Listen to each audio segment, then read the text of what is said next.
So I was thinking about ways to kind of mix things up a little bit on the podcast. I like the subject matter and all this stuff. I don't really have a problem with that, but I'm sort of tethered to this system, you know, the mic and the mixing board and all this kind of stuff. So anytime, you know, I want to record something, I have to come to this specific place and do it. And I was thinking about some stuff. Like I listened to this one guy's podcast, and he used to do it on his drive to work. And I thought that was pretty cool because he has a set time that he goes to work. So it just sort of made sense. You know, he's going to be driving. He's going to be in his car anyway. And I was always kind of the thought, you know, I don't really want to do stuff like that because the sound quality and all that shit. And his stuff sounded pretty good. I mean, it wasn't like super professional sounding. You can kind of hear some background stuff and everything. And then I saw a video of Gary Vee talking about stuff like that recently. And that sort of reminded me of something that Cub brought up way early on. And he had this idea where he's like, maybe we should try recording a podcast while we're painting. And I was thinking, like, I was asking him, you mean like actually paint and record audio at the same time? And he's like, yeah, I think that would be dope. And I kind of didn't like the idea at the time because my head started going to all this shit. I'm like, where are the microphones going to go? You know, because our current setup, or our setup at the time, the microphones had to be pretty close to your face and in order to get the good sound quality and all this kind of stuff. And I was just thinking about it, like, how are we going to hear each other? How close together are we going to be? What kind of mics and equipment do we have to buy? How many different cameras? Like, I just started overthinking it. I just didn't really want to do it. So anyway, like recently when I started thinking about that, and I was like, man, it would be cool to sort of change things up a little bit. I mean, obviously I have all this stuff so I can still have like a podcast studio, but it would be cool to be able to record podcasts when I'm out doing other shit. And I thought, you know, this day and age, I don't think people would mind if they heard painting in the background if you're listening to it audio, or, you know, the gravel next to the train tracks. Maybe you might pick up a little bit of that. I think that might be kind of cool. So I started getting into all that. I'll get to the point soon that this isn't really the topic. This is going to lead to the topic of the conversation. So then it started getting me thinking about the YouTube channel, because our podcast is on YouTube and not that many people consume it there. It's an audio only podcast, so there's no visual there. It's just the logo and then the audio. So most of our downloads and listens are on the audio formats. So they would be on Spotify or Apple Podcasts mainly, and then some of the other outliers. There's some stuff here and there. So I've been thinking about trying to do stuff for the YouTube channel so that the podcast can have audience that wants to consume on there. They would have at least something to look at. So anyway, I really started digging in and researching and all this stuff. So I bought some shit. I bought like a portable microphone that's supposed to sound really good. And I'll be able to sort of clip it on like a hat or something and aim it towards me. And then I bought a GoPro so I can get some kind of video going. So anyway, I'm going to start working towards that. I don't know how many episodes in the future that's going to start happening, but hopefully pretty soon. And I don't know what kind of visuals it's going to be. I mean, obviously painting would be cool, but there's probably going to be just some times where I'm just kind of walking around or looking at graph or even walking my dogs and just recording a podcast, and might as well just have the video so that at least there's just something there. I don't know. I'm not sure exactly what that's going to be. I want to try to keep it graffiti related in terms of the visuals, but I'm not sure what that's going to end up being. So while I'm sort of in the process of thinking about all of these things, it started sending my mind on this weird sort of thought pattern. Cause I was like, you know, a lot of times when things like this pop up, I think, man, I really wish I did that with Cub. I wish I had done that, you know, that video thing that he was talking about. That would be super cool to have that. And so a lot of times when I start thinking about this kind of stuff, I revert back to Stoicism. And one of the things in Stoic philosophy is, living in accordance to nature, I don't know, living according to nature. So their concept is, well, I mean, I follow it. So, I mean, I guess our concept, I don't know. I didn't make it up, but I try to follow it. So, well, in Stoicism, they consider everybody a student. So it's not like you get it down and you're just done. You're always in your education process because you're not going to live this stuff perfectly. So anyway, so as I'm thinking about that and I feel a little bit of regret, I kind of revert back to Stoicism, and I think, if I'm living in according to nature, then, one of the things that they say is you don't wish for things to be a certain way. You wish for things to be as they are. So when you think about it on that level, and sort of Stoicism's big on the dichotomy of control. So there's things that are out of your control and things that are within your control. And the only things you should really be concerned about are the things that are within your control, because the things that are out of your control are just that. There's nothing you can do about it. So to spend a bunch of energy and time and worry and all these kind of emotions and shit on the shit that you cannot control, it's wasted when you can put all that energy towards the things that you can control. So things like your actions and, shit like that. Like, the outcomes of your actions are not within your control. So that's what I started thinking about. And I started thinking about this whole idea of Stoicism, that there's an order to the universe, and like all of these kind of things happen for a reason. And so I'm thinking, here I am regretting that I didn't do this one thing with Cub, because now I'm going to go in the direction that he wanted to go in. And I sort of turned the idea down. I thought it was going to be a total pain in the ass. And I had already invested in all this equipment. And there's all these reasons why it'd be a pain to edit and sync everything and do all this shit, multiple cameras, multiple audio tracks. My brain was just like, I don't know if I don't want to deal with that shit. And, I was new to it as well. So I didn't have as much experience. And so now here I am, embarking on something that he had talked about, and I really wish I had done that with him.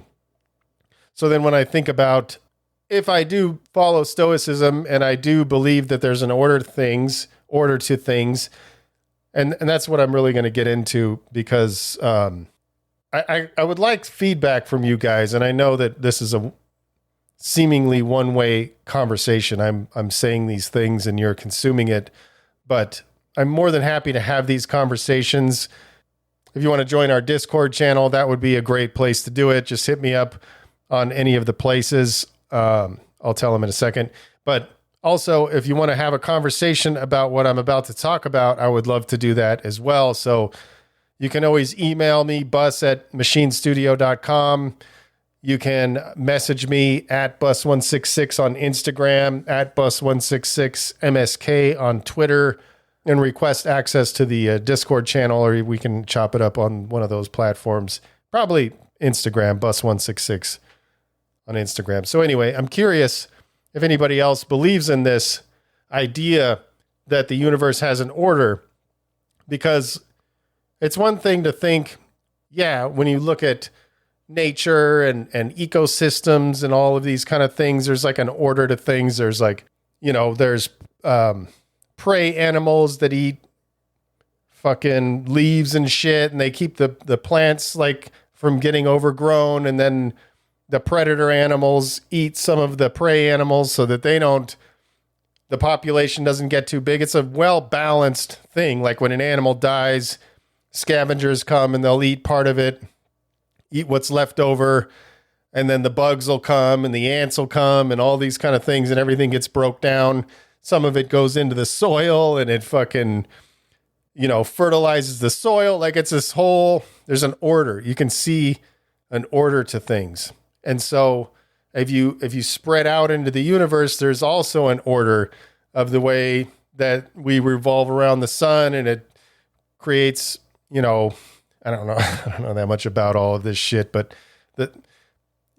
if we were too close to the sun, we would burn. If we were too far away from the sun, we would freeze. And there wouldn't be light, and just the cycles of the days and the way the moon affects the fucking, the tides. It's just like there's an order. You can see that there's an order. And then when you go even further, I don't know if it's, I don't mean further in distance. Maybe it is, but it's further in, conceptual sort of things that everything happens for a reason. And it's kind of a cliche thing. So that it's kind of weird that this video podcast thing is what got me here, but that's what set me off. And I was like, well, maybe there was a reason. Maybe that wasn't part of the order. That the reason that even though I wish I had this content that he wanted to do, maybe there was a reason that we didn't do it at that time. Maybe that wasn't part of the order of things.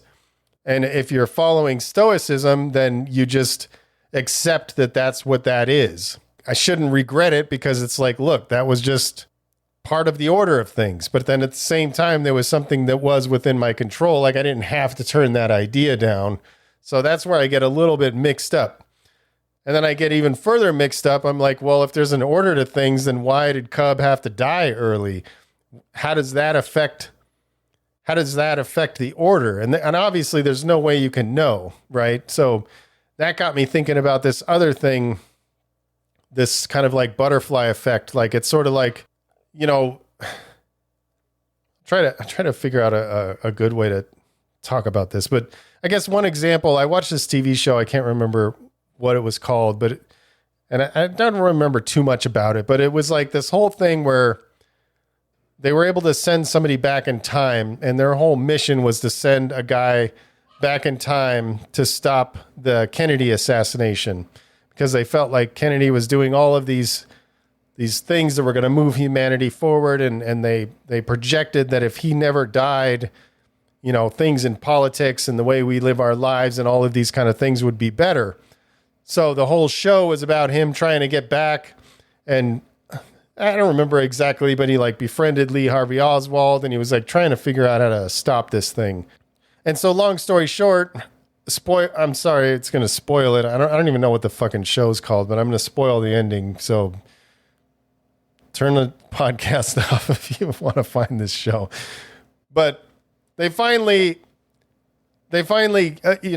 stop the assassination, and then the guy comes back to the present, and everything has just gone to shit. Like literally, not literally to shit, like feces, but everything just fell apart. Like it looked like the apocalypse, like a big war had broke out. Everything was just demolished, And so I guess conceptually, when you think about that, and if you followed Kennedy, which I don't know a whole lot about his policies and stuff, so I can't really speak on it, but my understanding is he was going to move society forward in a positive direction. And maybe maybe that was his intention, but you never know what your actions can do. And then I started thinking about other stuff, and I'm like, well, what about Martin Luther King? Like he did this great thing, he ushered in the civil rights movement, and,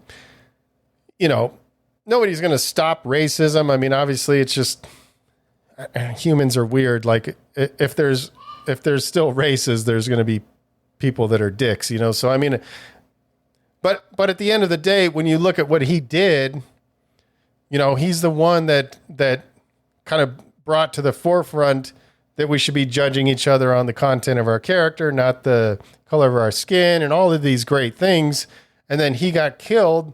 So when you start thinking about the divine, what do they call it? The providential universe, words that I don't use. So I always forget. So, but it's just like, there's an order. So like when you think about something like that, like what was the order to that? Like Martin Luther King was obviously doing these great things. And maybe this is like outside of Stoicism to even question these things. It almost seems like to be a student of Stoic philosophy, you would just accept, that was the order. Like, I'm not going to question it, but I can't help it. I'm kind of analytical. So I'm like, I wonder what the order was. There's no way you can predict. I mean, and so I started thinking like along the lines of, so take those examples, JFK or Martin Luther King and, things like that, or even Cub, those people weren't going to go on and do terrible things. Not that we're aware of. I mean, as far as,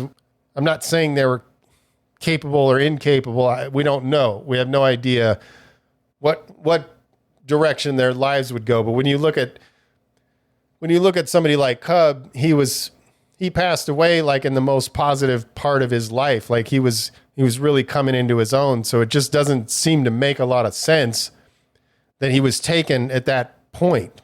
But then you're like, if there's an order to things, we don't know what would have happened. And I'm not even saying that they would have like gone south and shit, their lives would have went south and they would have started doing all kinds of terrible shit. But if you really start to get real conceptual about it and get in the weeds with it, you start thinking, even if somebody's out there doing the most positive shit, you don't know what kind of reaction or what kind of series of events that's going to set into motion. And so I don't really even have examples, but like, it's kind of like the butterfly effect. I believe it's something like, like a butterfly flaps his wings and then it sets off a chain reaction that ends up turning into like a hurricane down the line or some shit like that. So I'm wondering if that's, if we really do believe that there's an order to things, I'm wondering if that's part of it. You just don't know. You just don't know, even the most positive person or the most positive intentions, you don't know what kind of things that's going to set into motion. So like, I think that's another part of the philosophy. It's like you live with the best of intentions and you try to live the best life you can, be the best example and control the actions that you have control over in the best way you can.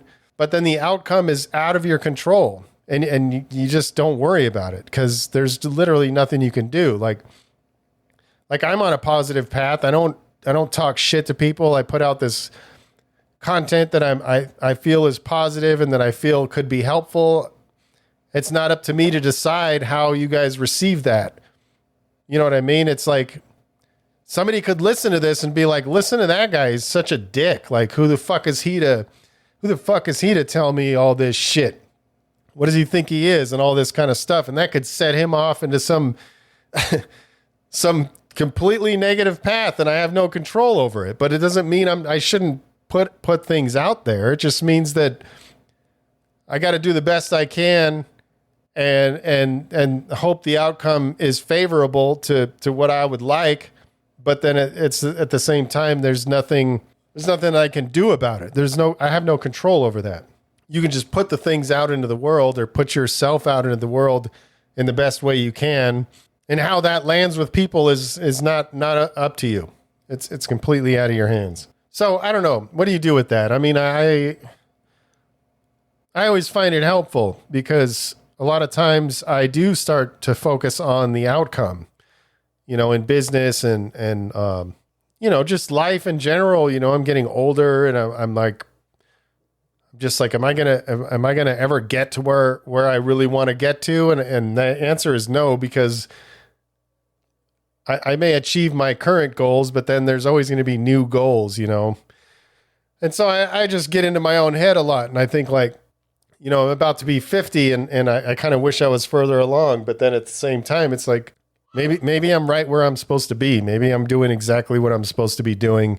And I'm in the situation that I'm supposed to be in this time, maybe we're all just incredibly lucky to be existing in this moment, regardless of all the shit that may have happened. If you look at all the shit in the last few years, the pandemic and the fucking riots and the inflation and businesses getting shut down and uncertainty and all of this shit, maybe we're very, very lucky to be existing in this point in history.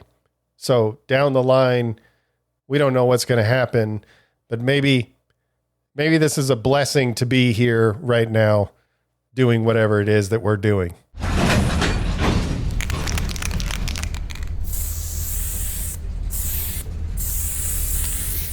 All right. Appreciate each and every one of you guys who are supporting the cause and continue to spread the love. And stay up.